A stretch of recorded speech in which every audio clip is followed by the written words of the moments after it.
In the last Wargaming Tactica podcast, we talked about this idea of the unlock. I've pushed that up to my archive here on the channel.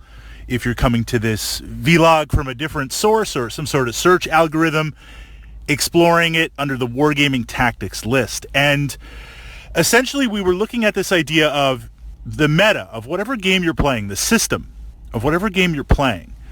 There is a way to be ruthless and efficient and completely competitive in analyzing the various units and what works, and massively leveraging that against your opponent on the table.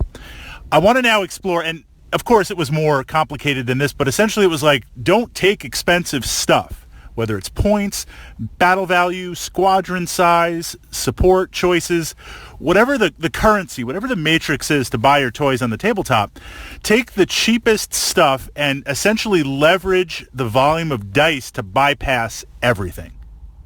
It's a little more nuanced than that, but avoid the expensive stuff. I have to counter that out because while I can be a ruthless whack, WAAC, win-at-all-cost player, it's in my nature to be narrative. I want to take powerful stuff. I want to take crazy stuff. I want to take epic stuff. And I want to try and do something cool on the tabletop. We're going to try and win. I'm going to try and win. But the narrative is more important. So this leads to this podcast, how to use expensive units, how to use expensive toys on the tabletop. Can we find a middle ground? Can we acknowledge that, yes, the unlock being super competitive, this is not the way to go, but can we have a little bit of both on there? Here's the suggestion. Here's what I follow on there. Again, independent of the system. The first thing is, with a powerful unit, you're up against a timer. There's going to be a finite number of game turns on there. And it might be a forced system where it's like, look, based on the mission, in 6 turns, the game is over and we tally up the points and see who wins. It could be if certain victory conditions are met, grab the objective and get off the table on there. It's going to be variable, but at some point the mission is going to end. Games that have a finite or somewhat controlled endpoint, you're up against this literal timer in that you paid all of these points for this super killy, awesome, expensive unit with multiple powers and crazy weapons and upgrades and everything. You have to be earning the points back. You have to be utilizing it so you get the most out of it. If it just sits around for more than half the game, that's dead resources on there. Not to mention that the army size, your army size, your squadron size, whatever the system is going to be significantly smaller. And being able to control physically the placement of the tabletop, the models, you're going to be at a disadvantage. So we want to immediately leverage that as best we can.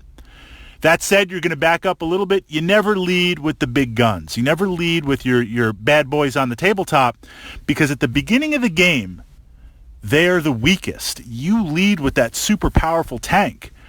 I'm just going to take all my units and focus fire on it and throw lots of dice, and something is probably going to break through. You are the most powerful. Your super powerful unit is the most powerful at the end of the game. This is the duality, because at the end of the game, if I'm playing with a Land Raider and I've completely, Warhammer 40k, and I've completely decimated your units and you hardly have anything left on the table, I roll out with a Land Raider at the end of the game. You don't have the volume of dice or the ability to control the dice to effectively challenge it. But if I wait to the end of the game, I haven't been earning the points. So turn 2 or turn 3, after your other units have engaged your opponent and occupied them, after you've reduced their model count a little bit through various means, that's when you lead in. You never lead right out of the gate with your most powerful units, because they will get torrented down based on the Tactica in the Unlock video. So we're going to wait on there. There's also this idea of like, when everything's a hammer, when you've got a hammer, everything's a nail, right? Or this idea, I like to use a martial arts analogy. 2 tigers fight. One is maimed for life and never fights again, and one is killed. So your super killy, most powerful unit, you don't want to take it and have this, well, maybe you might want to have this amazing showdown and go up against other rock-hard units, because then it's just going to be a dice fest. Power versus power means If I beat you, I'm going to be really mauled. If I don't beat you, I've now lost the unit. Send it and gobble up the little guys. This Pac-Man, retro Pac-Man analogy fits perfectly. Gobble up the little guys. Gobble up the stuff that you can effectively defeat in one turn, because one of the ways you deal with a super powerful killy unit, if I can't destroy it, then I nullify it, meaning I tie it up, shooting worthless units or drowning it in the assault and blobs or various other things depending on the system you're playing. So I need to be able to take on stuff where one turn of shooting, I've destroyed it or weakened it. If it's an assault-based unit, I run in that assault-based unit, I wipe you out that turn on there. If it's an assault mech, I want to cripple a light or a medium and move on to the next.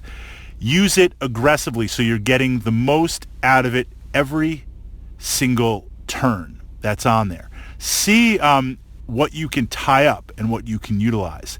That's the strategy for getting the most effective, but don't equate effective with like best, optimal, extremely streamlined, competitive, unlock.